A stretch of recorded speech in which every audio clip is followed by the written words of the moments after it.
जय गणेश गिरिजा सुवन मंगल मूल सुजान। कहत अयोध्या दास तुम देहु अभय वरदान। कहत राम राज तुम देहु अभय वरदान। गुरु गजानन भगवान गणेश की जय। पार्वती सुत को वंदन करता हूँ, उनको प्रणाम करता हूँ, उनकी जय हो। सभी सत्संग प्रेमियों को सत्संगी प्रणाम। और चर्चा मैं आज भी कर रहा हूँ सनातन धर्म के बारे में। सनातन से अभिप्राय क्या है मित्रों? क्या अभिप्राय है सनातन का? सनातन का अभिप्राय है निरंतर। जो निरंतर है, यानी जो प्रथम क्षण से अंतिम क्षण तक निरंतर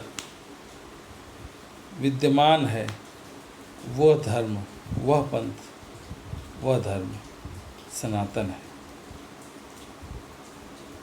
यानी आदिकाल से लेकर के अनंत काल तक, जब तक यह सृष्टि चलती रहेगी तब तक वह यह धर्म भी निरंतर चलता रहेगा, था, है और रहेगा। इसीलिए सनातन कहलाया। सनातन से यही अभिप्राय है, सनातन धर्म। इसमें ऐसे ऐसे महान वीर लोगों की गाथाएं हैं जो अनुकरणीय हैं, जो करुणा, दया और पौरुष के दुर्लभ उदाहरण हैं।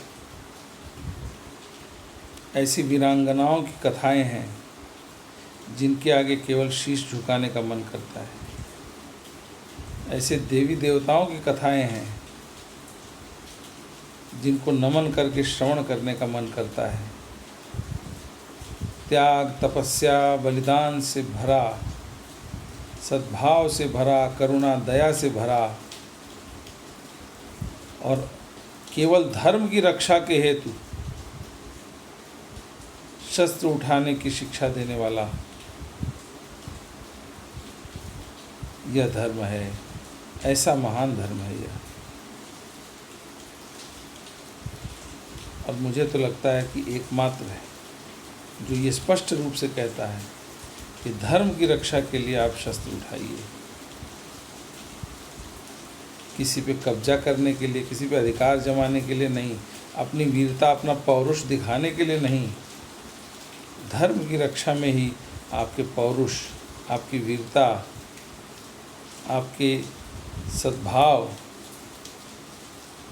इनकी सार्थकता है। राजा शिवी, महर्षि दधीचि और पता नहीं ऐसे कितने अनगिनत लोग, महाराज विक्रमादित्य, राजा भोज, ऐसे एक से एक महान लोगों के बारे में वर्णन। और इनकी कथाओं को सुनने के बाद मन जो है सद्भाव से ओतप्रोत हो जाता है। इनकी न्यायप्रियता से, इनकी करुणा से, इनके पौरुष से, इनकी भगवत भक्ति से, इनकी शांति प्रियता से मन जो है प्रफुल्लित हो उठता है इनको जान करके। और इसकी ही शिक्षा हमारे सनातन पंथ के गुरुकुल में प्रदान की जाती थी। अब आप समझिए, शिक्षा अर्थात विद्या अध्ययन का जो हमारे यहाँ जो संस्थान था वो गुरुकुल हुआ करता था, गुरु के आश्रम में। आज हम सुनते हैं, देखते हैं, बोर्डिंग स्कूल में बच्चों को भेज दो, रेजिडेंशियल स्कूल्स में बच्चों को भेज दो। और हमारे यहाँ ये सनातन में जो है पौराणिक काल से, आदिकाल से चला आ रहा है। और वहाँ गुरु के आश्रम में गुरु तो होते थे, आचार्य होते थे, गुरु माता होती थी जो इन बच्चों का अपने पुत्रों की तरह, अपने पुत्रों की तरह ध्यान रखती थी, पुत्रवत स्नेह करती थी। और वे बच्चे भी, यहाँ तक कि कभी कभी आचार्य कुछ रुष्ट हो गए, कुछ दंड दे दिया, तो गुरु माता ने कुछ ऐसा कार्यक्रम रचाया कि बच्चे को उससे छुटकारा मिल गया, मुक्ति मिल गई। तो ये सब हमारा इतना प्रेम, इतनी करुणा और शिक्षा के प्रति इतना महत्व, शिक्षा का, गुरुकुल आश्रम में जा कर के शिक्षा लो, और जब शिक्षा लो तो कोई और अन्य कार्य नहीं करना है, केवल शिक्षा में अपना ध्यान दीजिए। इसीलिए इतने अल्पायु में ही भेज दिया जाता था गुरुकुल में। और जब वहाँ से युवा अवस्था में सुसज्ज होकर विद्या आभूषण से जब निकलते थे बालक, तो वो अपने जो है सद्बुद्धि का प्रयोग जन कल्याण में लगाते थे, समाज को की सेवा में लगाते थे। उस बुद्धि को, उस सद्बुद्धि को समाज के लिए वो प्रयोग में लाते थे, समाज की सेवा में पूरा उसका उपयोग करते थे, और उतना ही आदर और सत्कार और सम्मान उन्हें मिलता था। ऐसी अनेकानेक परंपराएं हैं। विवाह का संस्कार